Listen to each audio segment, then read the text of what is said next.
राधा स्वामी। मैं निकिता नागदेव, विक्रम नागदेव की वाइफ, आज कराची से बात कर रही हूँ। मैंने पहले भी सिंधी पंचायत के हेड किशोर कुडवानी जी, मोदी सरकार से यही अपील की है कि मेरे साथ इंसाफ हो।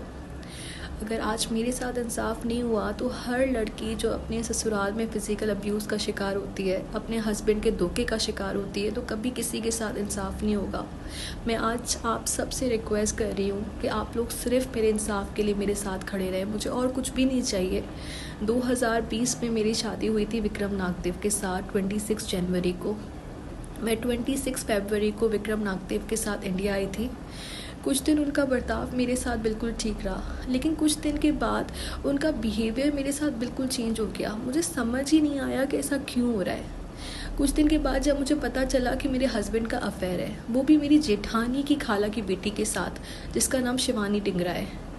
मैंने यही बात अपने फादर इन लॉ को बताई, लेकिन मेरे फादर इन लॉ का यही कहना था, बेटा लड़कों के तो अफेयर होते हैं, हम कुछ नहीं कर सकते। मैं वहाँ इन लॉज में मुझे कोई सपोर्ट नहीं मिला। मैंने अपने हस्बैंड से भी बात की, लेकिन जब मैंने ये बात की उसके कुछ दिन बाद से मेरे हस्बैंड का मेरे साथ फ़िज़िकल अब्यूज़ बरकरार रहा। हर दिन मैं फ़िज़िकल अब्यूज़ का शिकार होती रही। मुझे कुछ समझ ही नहीं आ रहा था मैं क्या करूं, क्योंकि इंडिया में मेरे पास कोई भी नहीं था, मेरा साथ देने के लिए कोई भी नहीं था या मेरे साथ कोई खड़ा रहे। फिर मैंने चुप करके अपना पारिवारिक संसार शुरू किया। कुछ टाइम के बाद वहाँ पे कोरोना काल लगा।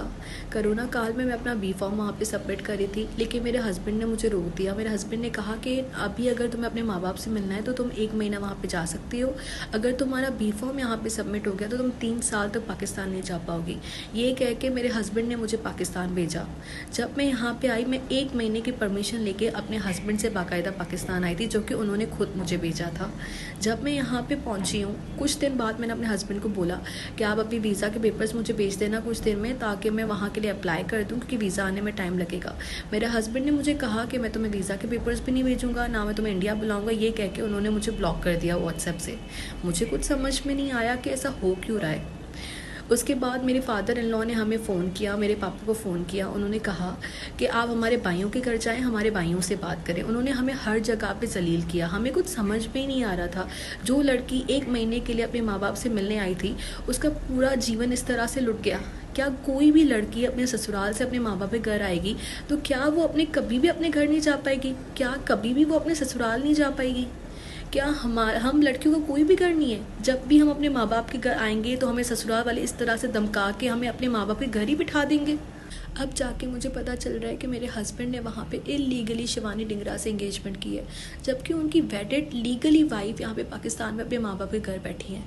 मेरा आखिर कसूर क्या है कि मैं 1 महीना अपने माँ बाप से मिलने आई, वो भी मेरे हस्बैंड के कहने पे? क्या कोई भी लड़की अपने ससुराल से माँ बाप से मिलने आएगी तो वो कभी अपने घर नहीं जा पाएगी, अपने ससुराल नहीं जा पाएगी? इंडिया में तो ऐसा कानून है कि वो अपनी औरतों, हर औरत के साथ इंसाफ होता है, हर औरत के साथ न्याय होता है। वहाँ वुमेन एम्पावरमेंट है। मैंने तो कभी नहीं सुना कि एक औरत के होते हुए, एक वाइफ के होते हुए कोई दूसरी शादी कर ले, वो भी इलीगली। मैं आज श्री नरेंद्र मोदी जी से, रिस्पेक्टेड किशोर कुडवानी जी से आज फिर से अपील करती हूँ कि आप प्लीज़ इसके ऊपर सख्त कार्रवाई करें और प्लीज़ विक्रम नागदेव को पाकिस्तान डिपोर्ट किया जाए और उसकी इलीगल स्टेप के लिए उसके ऊपर सख्त कार्रवाई की जाए। जब मुझे शिवानी डिंगरा के बारे में पता चला कि मेरे हस्बैंड उनसे एंगेजमेंट करने जा रहे हैं, वो भी इलीगली, तब मेरे वालिद ने, मेरे पिताजी ने शिवानी डिंगरा के पिताजी से रिक्वेस्ट की बाकायदा कि आपकी बेटी तो सिंगल है, आप हमारी बेटी का घर क्यों बर्बाद करें। शिवानी डिंगरा के पिताजी के चंद अल्फाज ये भी थे जो उन्होंने मेरे पिताजी को कहे थे। उन्होंने कहा था कि इंडिया का माहौल बहुत फॉरवर्ड है, इंडिया में लड़कियों के अफेयर हो जाते हैं, हम कुछ भी नहीं कर सकते। ये शिवानी डिंगरा के पिताजी के अल्फाज थे जो उन्होंने मेरे पिताजी को कहे थे जब उन्होंने अपनी बेटी के लिए उनसे रिक्वेस्ट की थी। मैंने यही रिक्वेस्ट शिवानी डिंगरा को भी की थी कि आप तो सिंगल हैं, आप तो कहीं पे भी शादी कर सकती हैं, आप मेरा घर क्यों बर्बाद कर रही हैं। शिवानी डिंगरा के यही अल्फाज थे कि मैं विक्रम नागदेव को नहीं जानती, और आज जाके उसने विक्रम नागदेव से एंगेजमेंट कर लिया है।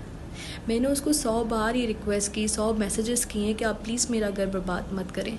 हमारे माँ बाप ने तो कभी हमें ये संस्कार नहीं दिए बेटा कि तुम किसी और औरत का घर बर्बाद कर दो, किसी और के हस्बैंड से तुम शादी कर लो। हमारे माँ बाप ने तो हमें यही संस्कार दिए हैं। हमारे आदरणीय गुरु ग्रंथ साहिब जी के लिए गए फेरे आपको 7 जन्मों का साथी बनाते हैं। क्या मेरे उन 7 फेरों का कोई मोल नहीं? आज मैं वुमेन इनजस्टिस के साथ खड़ी होने वाली हर उस ऑर्गेनाइजेशन श्री नरेंद्र मोदी जी, हमारे रिस्पेक्टेड किशोर कोडवानी जी से आज ये फिर से अपील करती हूँ, प्लीज़ मुझे इंसाफ दिलाएं। राधा स्वामी।